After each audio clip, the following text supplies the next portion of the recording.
अगो बाई येतच ना, चल उशीर झालो. येते येते थांबा. अगो पाण्याची बॉटल तरी घेऊन जा. थांब.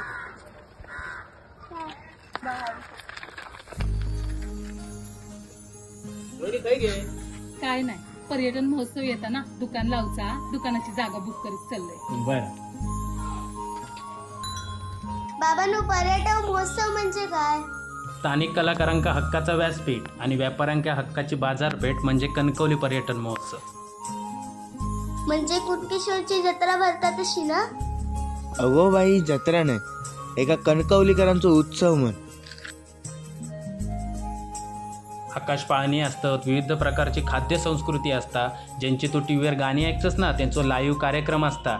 म्हणजे सकाळी उठल्यापासून रात्री झोपताकत जाचा लागता ना, तर सगळा गावता कणकवली पर्यटन महोत्सवात. माका पण डान्स करूचा. खय जाऊ? समीर काकांकडे. वरुणकर काका 200 पेक्षा जास्त स्थानिक कणकवलीतल्या कलाकारांका घेऊन अनेक वर्षा ह्या रंगभूमीची अविरत सेवा करतात ते. पण बाबांनो, या सगळं करता कोण? अगो या एकट्या दुकट्याचं काम नाही हा. गेली 10 ते 15 वर्ष आपले समीर काका राणे साहेबांच्या मार्गदर्शनाखाली ह्या कणकवलीत ही पर्यटन महोत्सवाची पंढरी उभी करतात. चल आपण आपला स्टॉल बुक करूया, म्हणजे कसा शाळेत सोडूक मोकळो. चल.